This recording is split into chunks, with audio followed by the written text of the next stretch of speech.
All right, so how's everybody doing today? Just have a few quick announcements of some things that I have planned coming up. Uh, if anybody tunes in and everything, send a few comments or whatever, and you know we'll address them as they pop up. For my music people, man, I want to see if anybody can guess the name or the title of the song and the name of this band. Let me remember how the lyrics go. I invite you to a world where there is no such thing as time, and every creature lends itself to change your state of mind. The girl who chased the rabbit drank the wine and took the pills, has locked herself in limbo to see how she truly feels. To stand outside your virtue, no one will ever hurt you, or so they say. Her name is. Okay, I'm going to stop there. So for that one viewer, you're like, why is it dude singing? I think I started before you chimed in. Say hello, by the way, whoever this viewer is. It's a little contest, I suppose, or trivia. I want to see if anybody can guess what that song was, what the title was. The title, I gave you three of the four words. So do you know who the band is? Okay, so this isn't just a music trivia video. I was just having a little bit of fun as I waited for some potential viewers to show up. All right, so what is the announcement? I'm still seeking a West Virginia fan who has the cojones to be interviewed for a very soon upcoming video so that we could do a Baylor versus West Virginia preview. So throw me some names. Tell me some people you would like for me to try to interview. At the top of my mind, I've got three people I would like to have. I would say I'd like to grab Chris Petrie. Made him a moderator in this group, the Facebook group. He's built himself quite a following since I first met him. He's over 10,000 strong now as far as subscribers. That'd be a pretty big get. So you want to help me out and say, hey, dude, go help Marshall out. That'd be cool of y'all. Um, I would think another couple of potential people that I think would be incredibly entertaining because they're absolutely hilarious. Bill Gwynn, I love Bill Gwynn, man. I'm so happy to have him in our group, man. He makes me laugh every single time I see him or when I see him comment on anything. Another really good friend, uh, Tony. Why can't I think of your last name now? I guess you're not that great of a friend, are you? I can't remember your last name, Tony. Uh, yeah, you're not as active as you used to be, but yeah, Tony Steele. God, I can't believe I forgot your last name. Tony Steele. I think he would be amazing.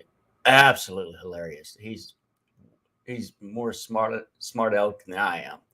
Very sarcastic. Good dude though. Really good dude. If you didn't know him, you would think he was the biggest asshole on earth, and he's clearly not, man. Really good dude from West Virginia. He'd be another good kid as well. Anyway, so enough about West Virginia. I'm still trying to nail that down. If y'all want to help me out, go hit up Chris Petrie and say, hey man, help your boy out. All right. And if I cannot make that happen, I'm gonna need somebody to fill in that role for me. I don't want to sit here and do a preview by myself about West Virginia because I want an insider perspective. All right, so enough about West Virginia. By the way, we're going to kill them in Morgantown. Be our first victory over there. There. Oh well. AP top 25. So later on today, whenever the rankings come out, I'll be doing a a video just to discuss how fair or unfair these rankings look. Uh, that's always an interesting thing. So once I see that it's been put out, I'll do a quick little video and talk about that a little bit. Nothing special that I have a plan to add to that. Just a quick informative video about where everybody's ranked. Now, now, I am super excited to tell y'all this. Um, there's quite a few people on YouTube that I follow, and one of my favorites is this guy, Jericho Green. So what does that mean to anybody? Well, maybe a lot of y'all don't know him. That's fine. If you look up here, he's got 324,000 subscribers on his YouTube channel. The man is extremely well based and informative, and extremely hilarious. He is absolutely funny, naturally funny. He doesn't have to push it. He's not trying to be funny. He just is, man. He just rolls out of bed funny. And why am I talking about him so much? What does that mean to y'all? Well, despite the fact that I trail him by 323,980 subscribers, I actually was able to talk this man into letting me interview him right here on this channel. I'm so pumped about that. I'm so happy. I promise you, you are going to die laughing at this dude. And it's not like he's a comedian. We're going to talk about some different subjects. I've learned who his sports teams are. So we're going to start off talking about sports, and then we're going to get to know the man a little bit. And within that course, you're going to just cry laughing. The dude is just so naturally funny. You're going to enjoy it. And I'm happy and proud to introduce him to y'all. For those of you who don't know him. So excited about that. So when we're going to do this Friday, I believe he told me 5 Pacific Standard Time. That would be 6 o'clock here. Am I wrong about that? I think I'm right about that. 6 or 7 Pacific. I think we're right next to a Pacific time zone. So if I'm wrong, it's either going to be 6 or 7. Irregardless, it's going to be Friday. Please tune into that. And I'm gonna challenge you, man.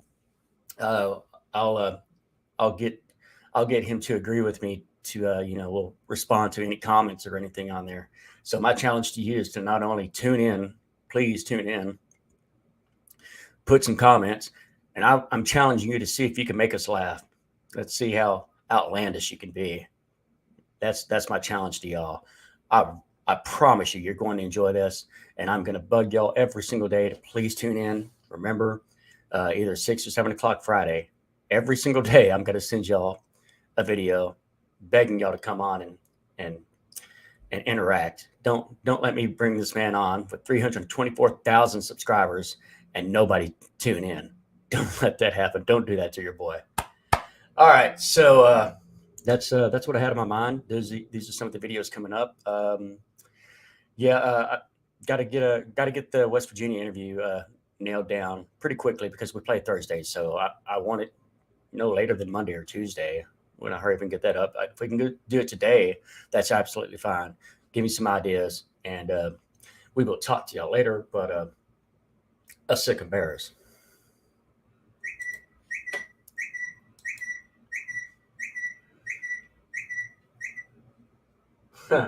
Hey, can you hear me?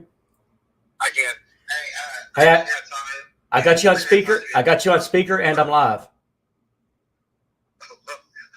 Am I on the podcast? You can be, but I can take you off real quick and call you back if you want me to. It doesn't matter to me. I just want to know if I am or not.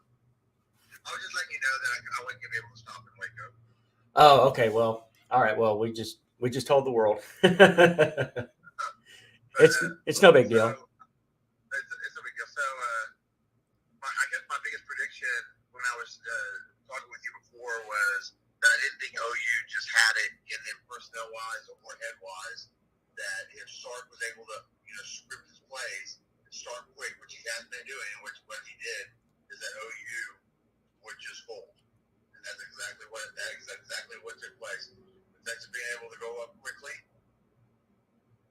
OU is already feeling defeated, and it was just going to collapse. There's a lot of questionable coaching, to be honest with you, on the OU side. I'm not exactly sure. Yeah, I mean, why they did what they did, but. Well, so they did a lot of that Wildcat in the beginning, and so when I did my little video last night, had a few OU fans in there talking about that. And I'm like, well, what's he supposed to do? If a traditional offense isn't working, you got to throw everything you can at them. Even if it backfires, you got to try. You got to try to put some offense up there, Yeah, Yeah, I'm not sure you could really call that the Wildcat after the first 2-1. There's a little bit more than I would probably call it the tame kitty. But you're not going to be able to.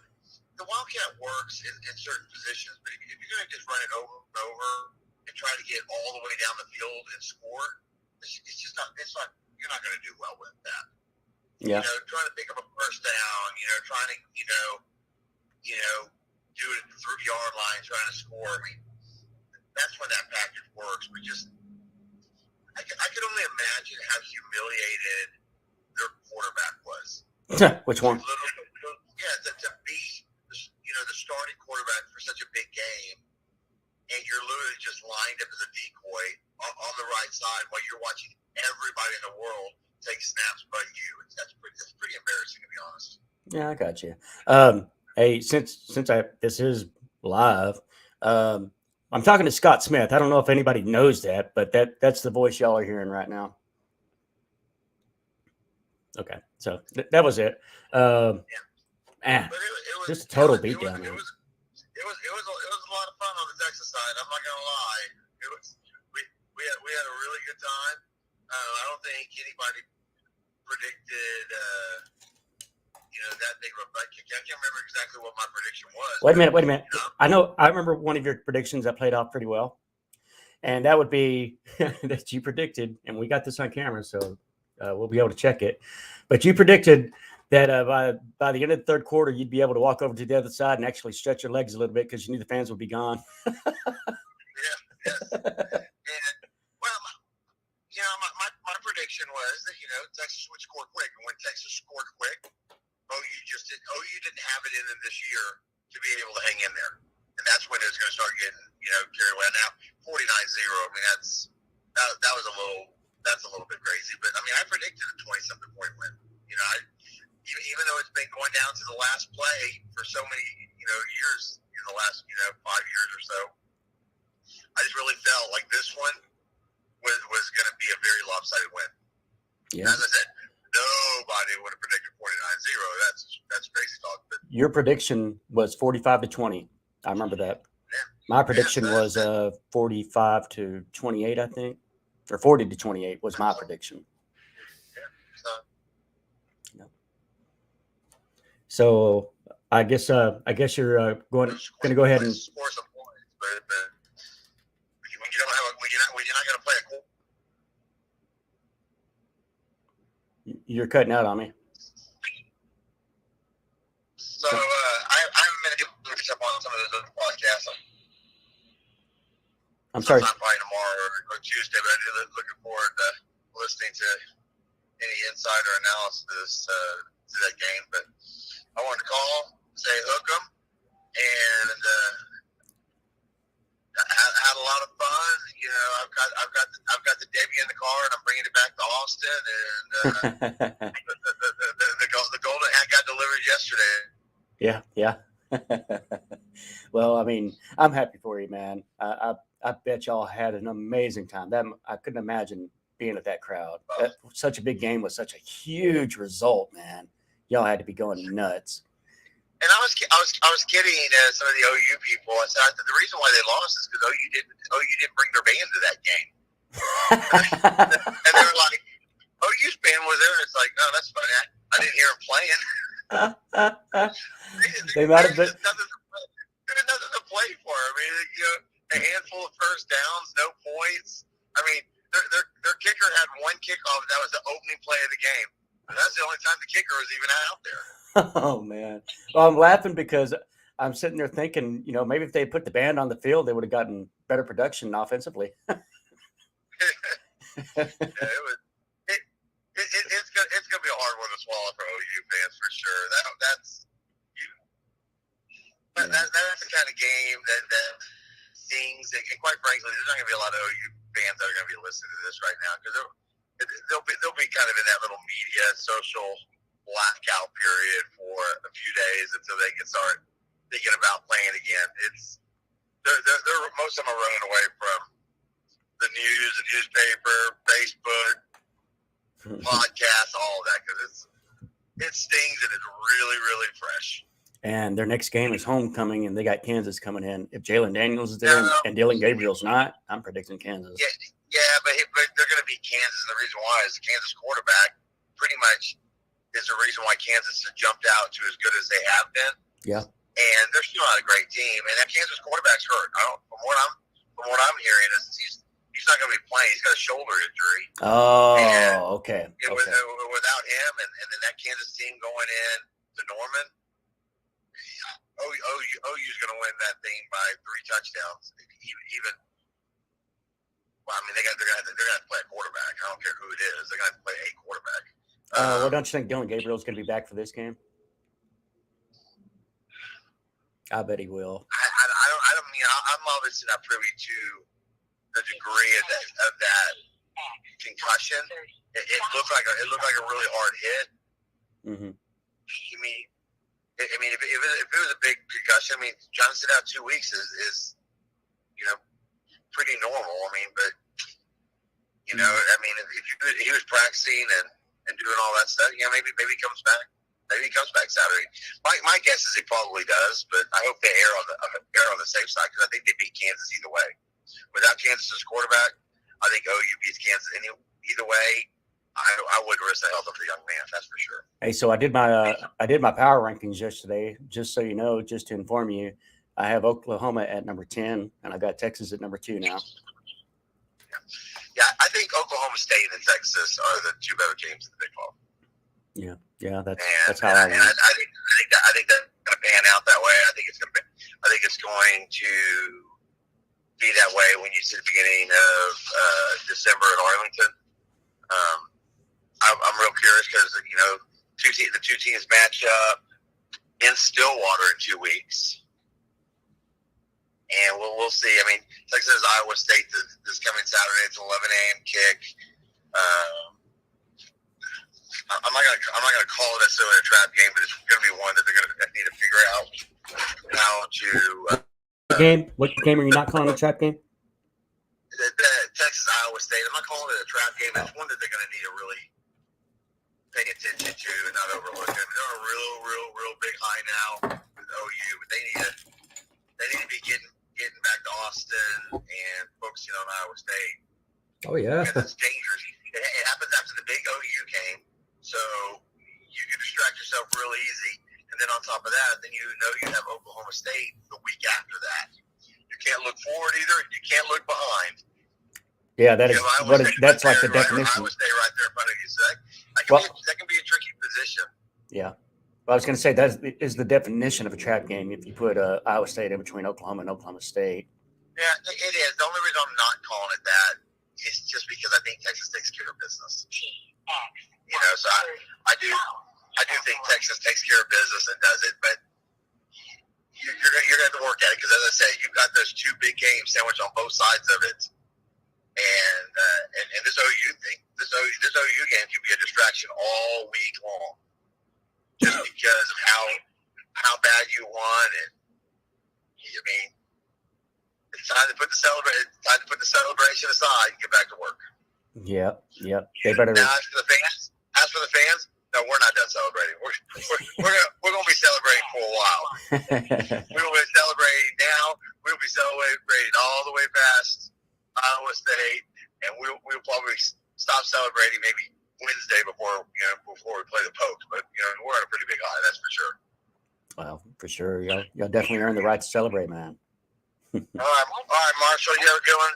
I'll let you finish up doing what you're doing, and I'll let you later. Hook 'em, my friend.